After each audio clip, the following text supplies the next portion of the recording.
Thank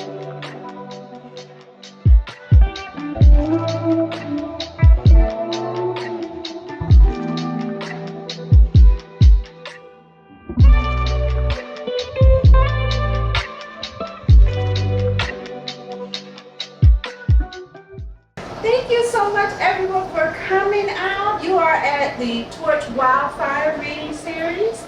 My name is Amanda Johnson. I'm the founder and executive director of Torch.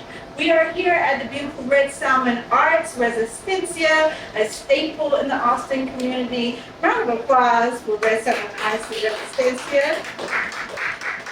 Before we get started, I actually want to invite Paloma to come up and share a few words about Red Salmon Arts and the great work that they do here. Thank you for standing over here. I just wanted to thank everyone for being here in this space.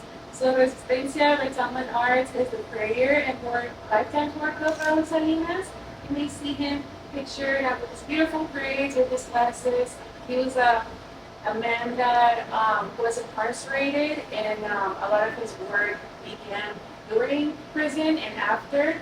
And Resistencia is that the work of poetry, the work of art, the work of writing to heal yourself and for your community, and that's what Resistencia is. So also just in gratitude because this is the prayer. You know, he wanted the space to be for Black and Brown creatives, and the fact that we're here 40 years later is only a testament of that. Well, yes, in gratitude with you all, and in gratitude with the space, with the work, I wanted to give a heads up as well, or just to introduce y'all to the space. We have corn growing, the Three Sisters planting. We are very, we're integrating the teaching of the earth, but also of community. And outside, if you were able to see, we have a Temazcal sweat lodge. So this is a site of ceremony as well. So it's just asking of your respect and of each other's community, but yeah, just in gratitude because this is the ceremony as well for our joy and our accomplishments to come to fruition. So thank you for being here, and thank you for allowing me to speak on behalf of Resistencia, on behalf of Kimbilio Rosas, on behalf of Andrea, on behalf of all the beautiful people that put their hands and souls into this work. Thank you. Come on forward. Come on in. Come on in. Good to see you. Thank you so much for that. We are so honored to be here as always. Doing this work in community with Red Salmon Arts, Resistencia means a lot to us. And this is how it should look. That we're able to support and amplify each other's work because we are one community as we celebrate our unique and individual selves within that community. With that, I want to also go ahead and introduce our incredible author who is our feature today, Icess Fernandez Rojas. Who is joining us from Houston, Texas. This is also Hispanic Heritage Month, so we're honored to celebrate an incredible Afro-Latino writer here in Austin, Texas. I know that's right. People, they know. Yes. We are here too, and that's what Black women are everywhere, right? We are multitudes. We contain multitudes. And I love that you write and speak to all of that experience. So thank you for sharing that experience and resistance. Icess Fernandez is an educator, writer, and former journalist. She is a graduate of Goddard College MFA program in the University of Houston. Her work has been internationally published in Queen Maud's Lit Journal, Poetry 24, Rabble Lit, Minerva Rising Literary Journal, and the Feminine Collective's anthology, Notes from Humanity. Her Houston-based story, Happy Hunting, was published in the Houston Noir anthology. Her nonfiction memoir work has appeared in Dear Hope, NBCnews.com, HuffPost, and The Guardian. She is a recipient of the Owl of Minerva Award, a VONA Voices of Our Nation's Arts Foundation alum, a Brujas Workshop alum, Yale Writers Workshop alum, and a Kimbilio Fellow. Her first poetry collection, The Opposite of Breathing is Cement, was published by Four Palaces Publishing. She is currently finishing her memoir, Problematic. Please welcome Icess Fernandez Rojas. what I do? I'm just saying. I think the poem has energy when you think. I see people sit down and read. How does that work? Okay. Hi everyone. Hi. Thank you so much for coming. Thank you so much for being here. So as I was picking poems for tonight, I was just like, wow, what an interesting month, because you have this kind of character. And then we have spooky season. And then we have the end of suicide prevention month. And I'm just like, why does like every one of those things in this book? Like all of it is in here. So I'm gonna hit from each one of those things in the next 20 minutes. You ready to go on the journey? Yes. Okay, so I'm gonna read the first one, which is the first one in the collection. It's called Ballless Life, an ode to Blackboard joy before the school. This is for the jump shots, the epic dunks, the alley oops happening when most slurp morning coffee with crusty eyes. By sunrise, you have already won the championship. Twice. At the buzzer with the crowd cheering your name before the morning bell rings. This is for that free throw line, at the crack in the almost middle of the crooked driveway where you have made your space, where you hold courts and take cautious care before shooting your shot so that the ball doesn't hit your mom's black Ford Mustang. This here is for the LeBron-worthy legend makers, spinning around and throwing magic in each bank shot as backpacks stuffed with last night's homework cheer from the sidelines. Let's give an ode to joy before a joyless day, where no one can tell you nothing. You aren't boy but young prince, where you aren't disciplined problem but half-time solution, where your disruptive influence only influences how many points you score before the bus rolls up to take you to school, before first period, before having to tuck away your glory from your game face, surviving suicide drills and dodging road passes from the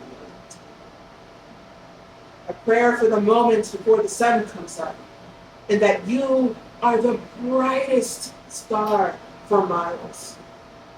We can see you through our collective eyelids. Everything is possible. You need more air, young sir, in your jump shots, under your wings, to fly away from what is coming, like Jordan in his day. More air in your lungs, double in reserve, so that the breath never leaves you, even if they step on your neck.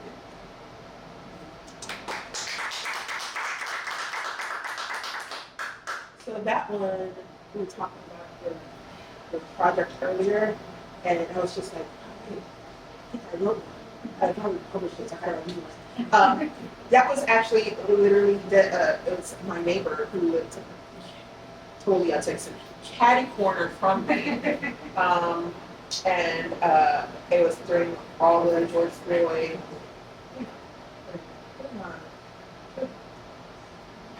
And I was just like, what is that conversation she's having?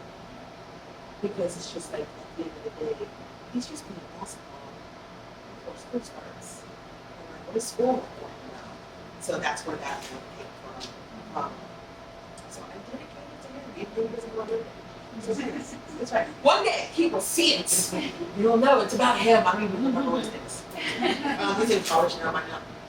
All right, so let's talk a little bit about the Afro-Latin experience, especially here in Texas. I'll talk about it in a bit. The next one's called Cookout Invite. She yelps in a fit of glee, "Girl, you invited to the cookout." I thank her for the invitation, but apologize for not accepting. I say to her, the cookout was never yours to begin with. That when meat was roasted at a party, it was on a Caribbean island, not in her backyard. That when music is flared over speakers, it was first filtered on drumsticks, beats pounded by persistent palms. That when there's a line dance, it happened before cargo hit ships, hit shore, hit colonization. That when dominoes are played by the elders, the trash talking bounced and darted off tongues that made their own waves, in the world, tucked in between spine and rib cage for safekeeping. That when we talk about religion, saints stood in for gods, hidden in virtuous time capsules who have not forgotten that ocean means mother and lightning means father. Before there were hymns, there were chants. Before there were prayers, there were offerings. That when once we dove into a body of water, it is by choice, not because we needed to be swallowed. She looks at me, dangling the questions off her earlobes. I can't make her understand that I've already been to the cookout. I've never left. But when she is ready, she's more than willing to make herself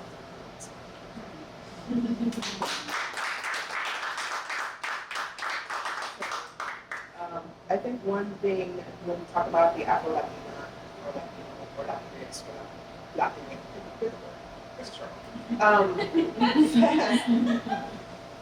Sorry, but that when we talk about that, we don't talk about kind of like the fact that we're just reminding you that we were beautiful, right?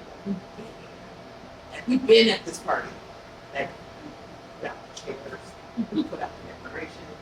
Y'all just coming in late, recognizing that we've been doing this entire time. Let's reverse all of them.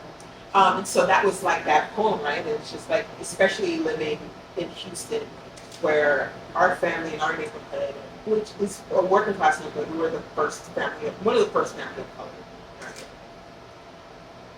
East Harris County in the 80s. And so it's just interesting trying to explain to people why my mom looked white.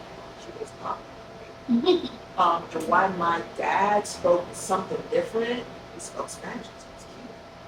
And so why then were my clothes like from a Central American country, and like I didn't know who like taking grass was, and like but I knew who the was. You know, so it's just like it's that explanation there. So it was an interesting experience growing up that one. All right, we're moving on from that, and let's talk a little bit about.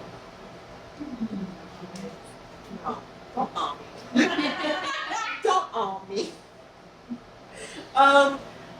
It's spooky season. Let's talk about love and ghosts. Right? This is called Love Ghosts.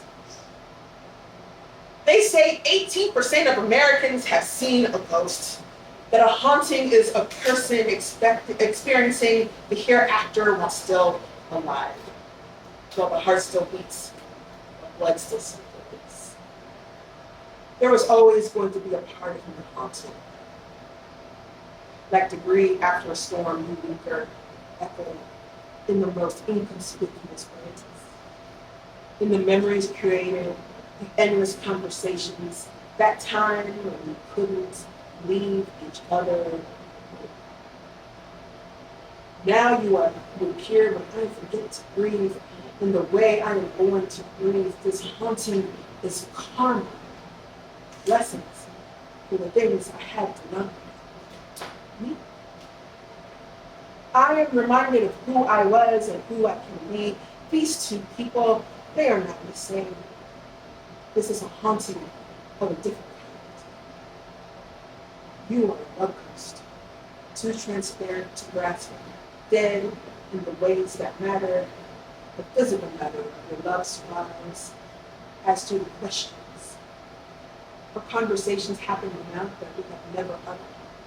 Experiences we have shared that have yet to happen. Long walks that belong only to themselves. Phantasms, our definition, are loved in absence. Question, how do you love an apparition held together by battle scars? The answer, you cannot love what refuses to be present. Maybe I am the one. I am phantom enough to love my scars and the way my body tells of blissful disappointments, wonderful tribulations, happily dodged bullets. I am incoherent enough to know my scars are a map of life. They are the vertebrae the inside of the skull, the inside of the femur that makes a person complete, solid, firm, present. This here is a heartbeat, a haunting of the dead, what the dearly departed miss about being alive. Beautiful in a way that is difficult to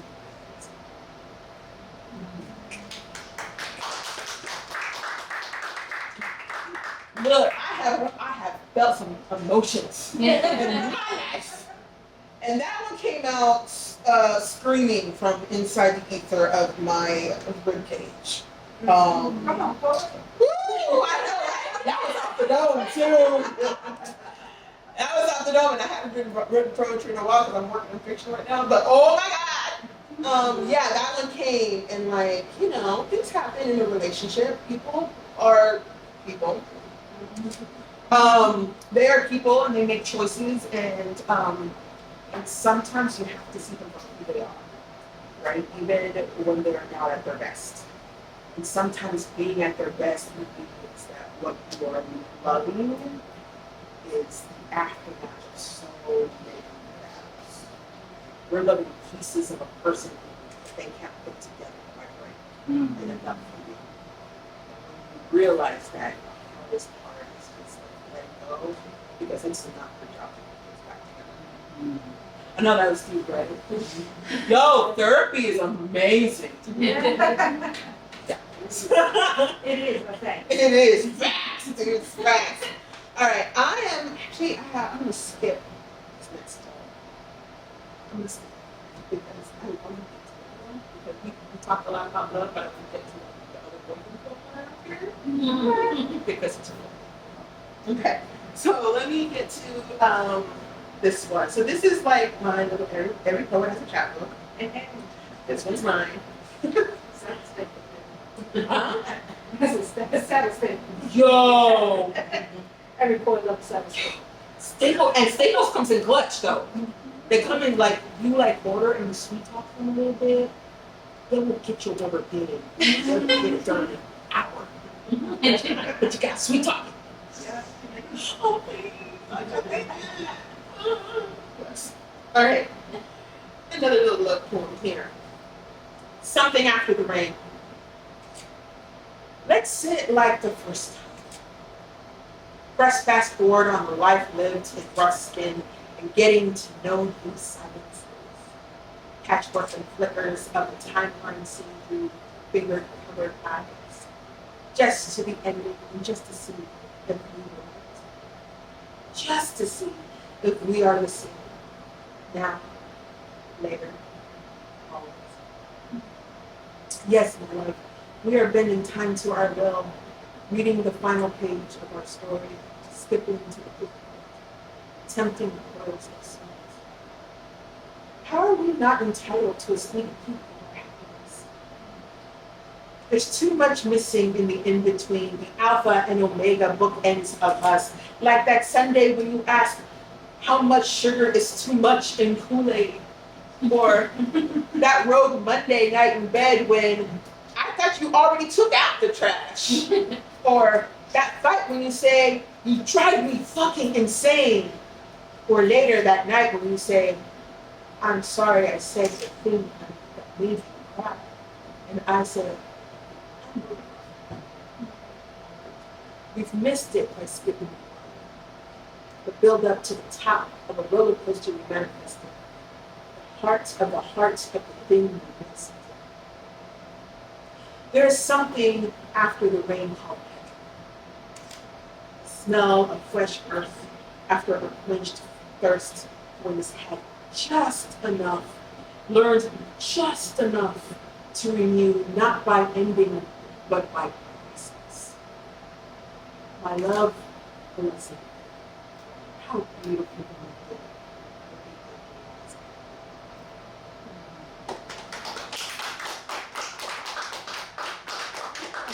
one of the things about like being in relationships, that's a third session.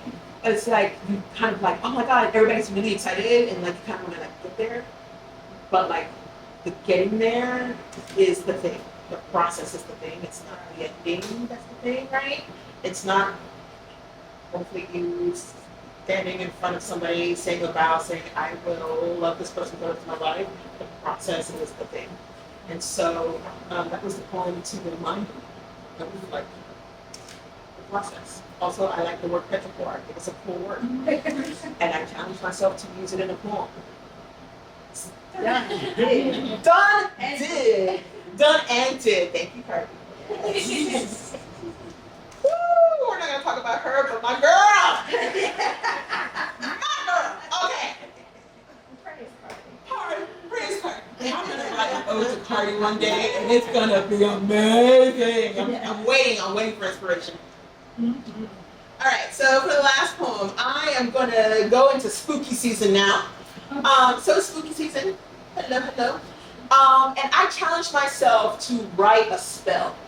I wanted to write a spell, and I wanted to cast a spell on someone I hated at the time. Clearly, we all know who he is. And so it's just like, if I were to cast a spell, what would it sound like? What would it be like? Like, I had to sit with it.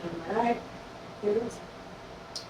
A spell dedicated to the pendejo hijo de puta de mi ex-boyfriend.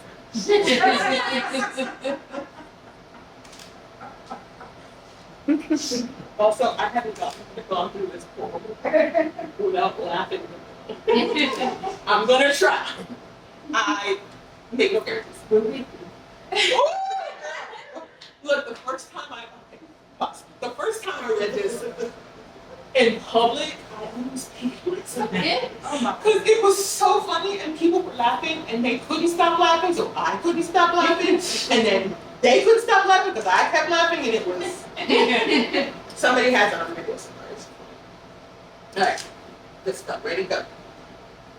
I wish you the absolute fucking worst.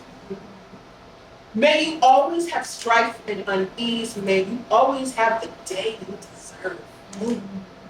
Which is to say that you stub your shoeless toe on every sharp furniture corner.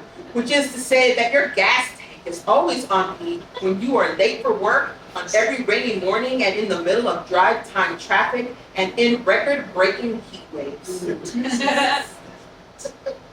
What I wish for you is unending insomnia, making you forget the sensation of closed eyelids pressed against moist eyeballs, or that there's always a smell, an odor, a rancid fragrance that you can't quite place or remove even after 100 showers.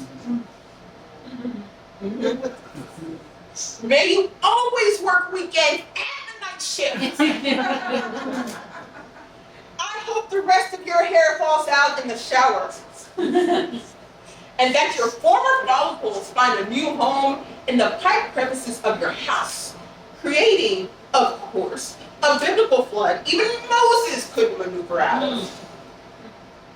May every machine at the gym be used by newbies working with trainers so that you never ever get good work. What I am saying is that I want karma to knock you on your ass. I want her to be so savage you start to cry for no reason. That the broken in you floats up, and that in that moment you realize that there are more pieces of you than wholeness. That you are an incomplete jigsaw puzzle of life. That the only karma to negative was your unhealed wounds, used as weapons in a war against yourself. What I'm saying is that I want you to know that it was me that wrote the spell that led to the moment that was coming for you. I am conjuring your healing. It's only when things go wrong that healing begins.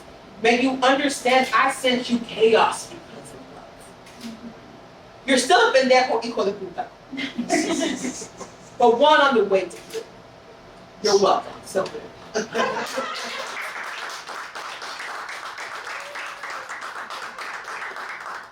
Thank you very, very much. Do you have any requests? Like, you read through the whole thing? So. Oh my God. No, I have so many questions. Okay, those are the questions. Another round of applause. my goodness. Wow, thank you so much for that incredible reading. Make sure you get the book. Yes, we have copies of the book you can purchase. But wow, where to start? I think I'm going to start first with that humor, right?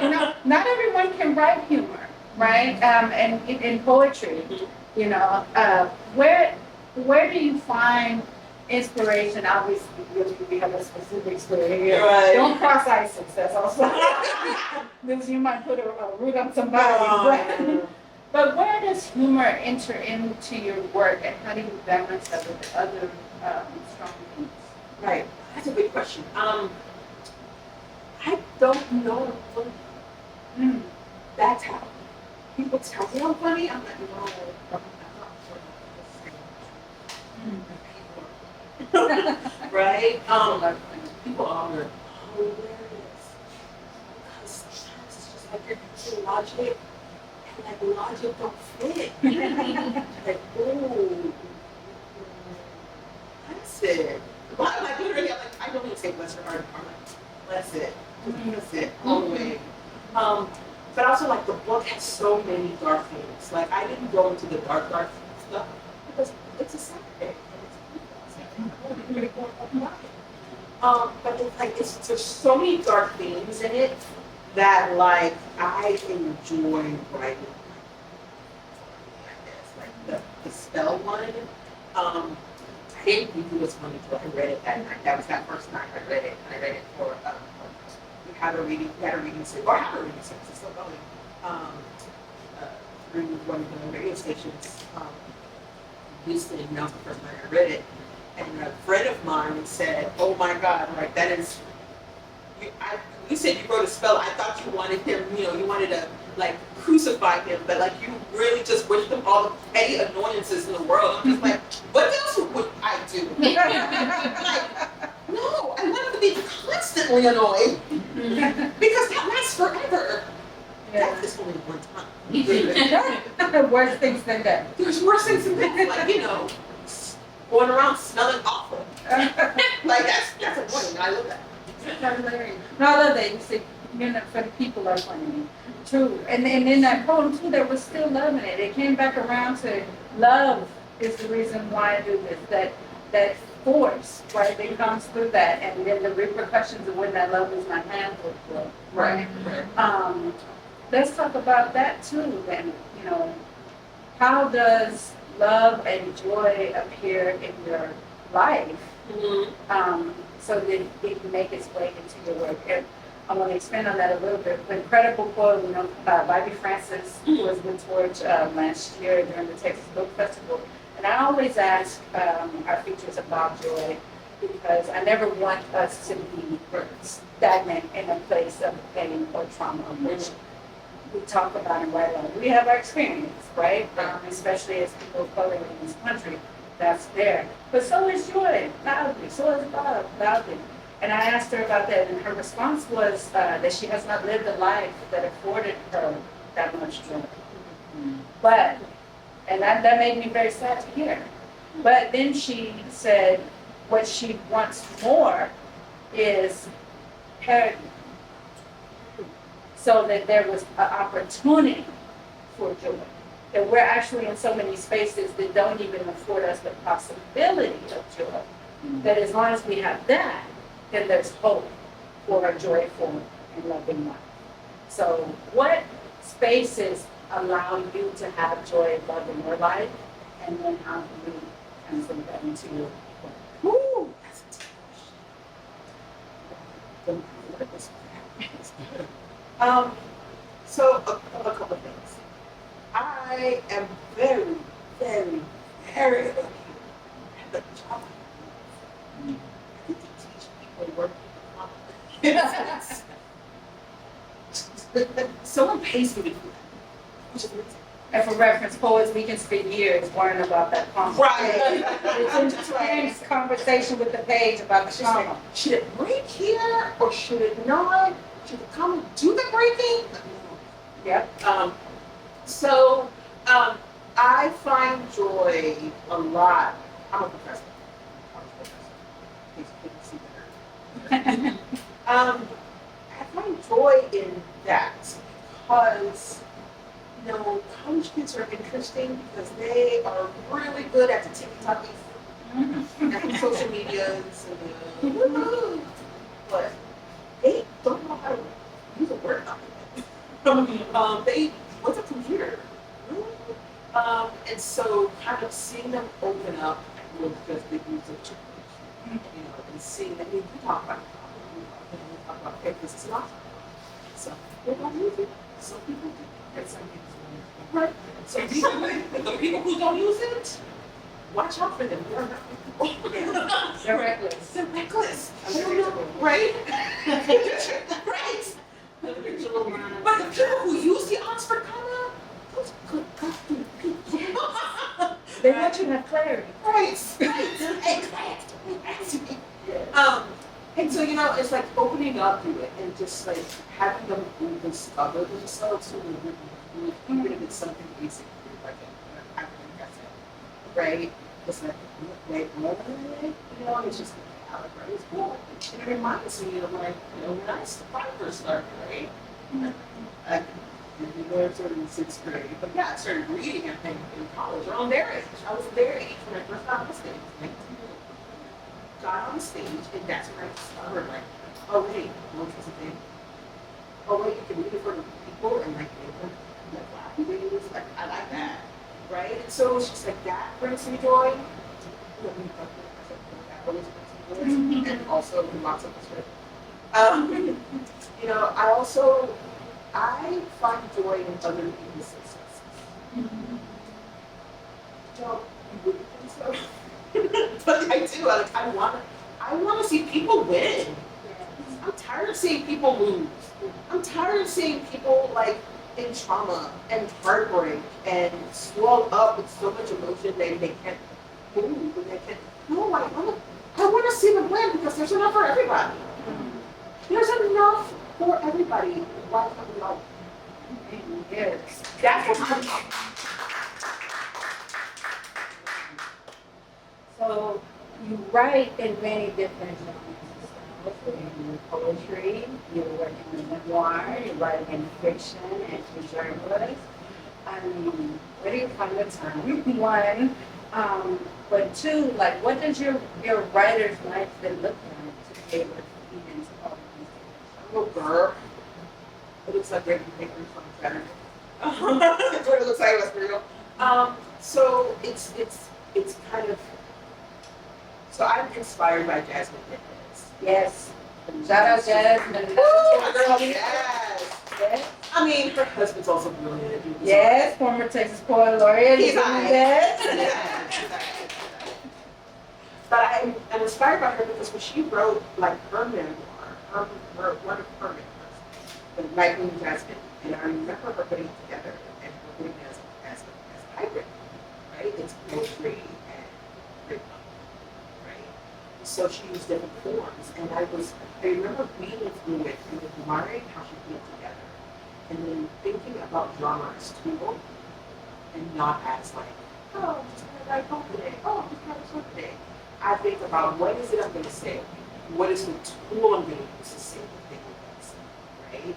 So like the memoir was hybrid genre. Almost all the poems got put in the collection. So I had to figure it out. But yeah, and just how it all came together, I was using like the essay form and poetry.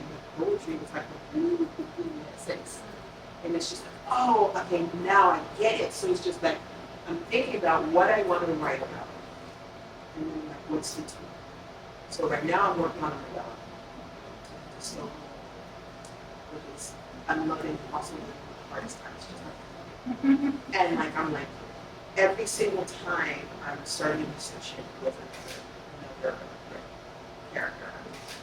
This is the right tool. It's narrative the right tool. A shorter narrative, right?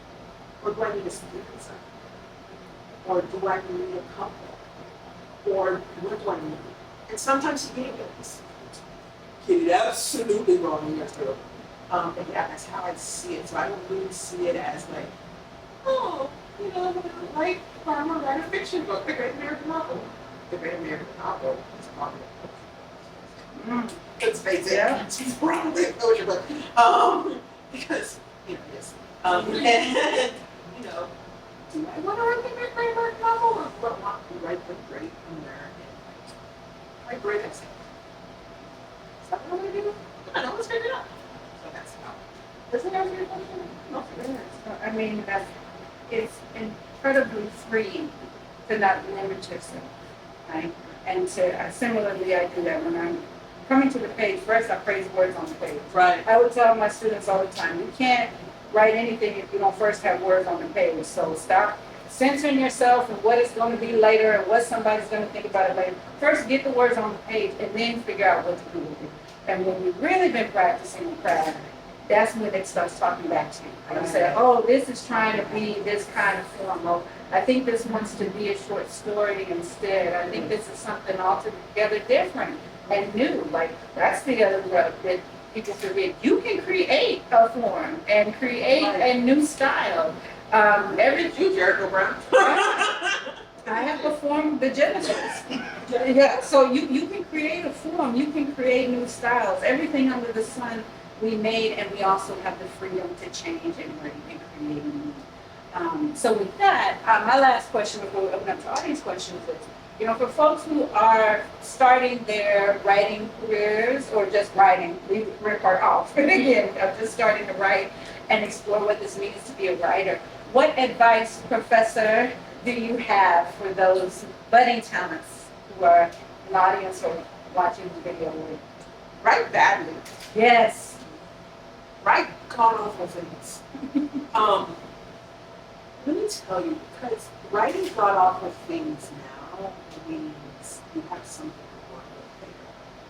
It means you can experience with some things. It means that you're on process, on a path of better things later. Right?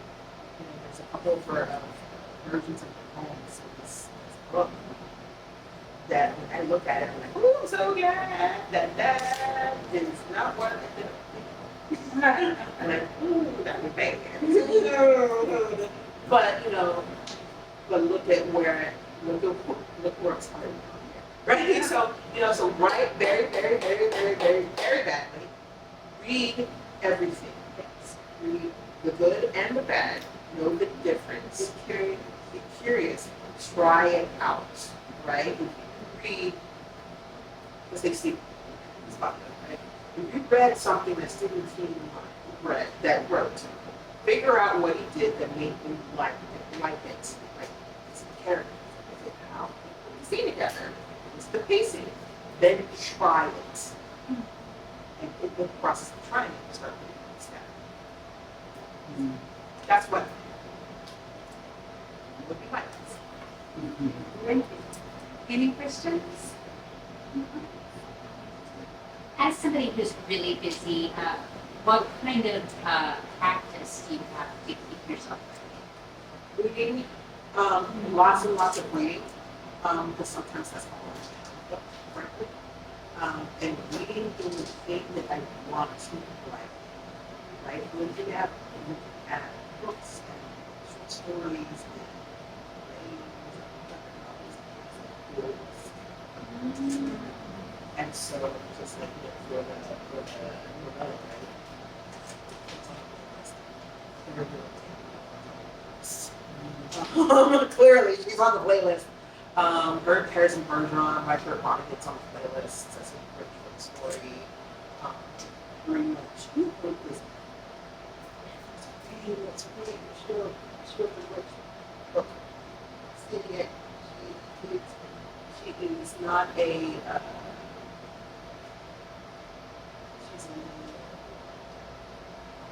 She's not an Afrofuturism writer. She's an African futurism writer. Forgot. Nettie, sorry. Before. That's right. Oh my God. Who's edited that out? So she's on the playlist. And so like looking at short stories, looking at movies as a playlist, and into the world. So today I took a walk. There's a next little path over at the hotel. And I'm like, all right, well, let's think about this character in the story. And so one of the things I'm working on is one of the secondary characters that I can look as a primary character. I had this great idea. I'm like, oh, we should probably just promote him. And I'm like, there's no basis for this. Why are you doing this? Because I can. And so I'm walking through it, and I'm thinking as I'm walking, I'm thinking about all the things that I've read. And then I'm like, oh, wait a minute. There used to be a village. Boom. I go back to my hotel room and I'm like, quick outline. All right, now I gotta get ready to get here. And that's how it goes. That's how it goes. Sometimes it's like this. Other times it's like, feel like, why do I hate myself? You know, it's like, no, you gotta follow. It's what it is. Do the work. I have a question. I know you're just talking about having that internal dialogue. Like, do you ever get stuck or just like hit a snag, and how do you push through this? Yeah. Dreaded writer's block, essentially. So, I used to say writer's block from interest. I'm gonna put an asterisk next to it. It does, but not in the way that people do, right? So, one of the things I really am very grateful for when I was a journalist was that writer's block doesn't exist. Everything's got to be by come hell or high water, make it work, right? Or have no job tomorrow. So you feel like you do, right? And so that pressure just moves forward. Like sometimes it'll be like 4:30. I don't want to write this. I don't want to write these news. I like to eat. So I'm gonna do it. And so that pushes you out of your brain, right? So I'm saying that with a caveat because sometimes when you're working in whatever medium, and sometimes the writer's block is your brain saying you went off the rails. Somewhere it's not what it's meant to be.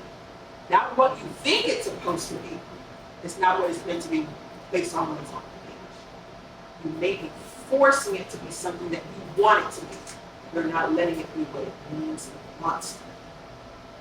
So that's when you need to backtrack and say, where did I get off this wheel? Did I start pushing it and forcing it? This chapter or this line does not feel authentic. Right where it feels authentic, where it doesn't feel authentic, where it feels disauthentic. There, cut it all, everything all the way down, cut, paste it on another document, and then start kind of thinking, what do you want to be? Interview your piece if you need to. Who are you? What do you want? Like, what am I not understanding about you? What's going on? What you doing, girl? You know, like, and then. So that's how I'm usually coming with a bunch. Like, I went out there. This sounds right. Wow. Watch Kendra put it. And you're like, oh, boom. It'll come to you.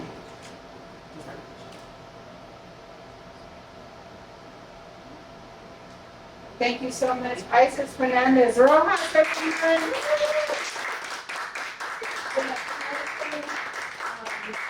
Yes, Icess has books for sale. Please get your copy and get it autographed. It's always a wonderful thing to have in your library or to make it a gift, so buy two.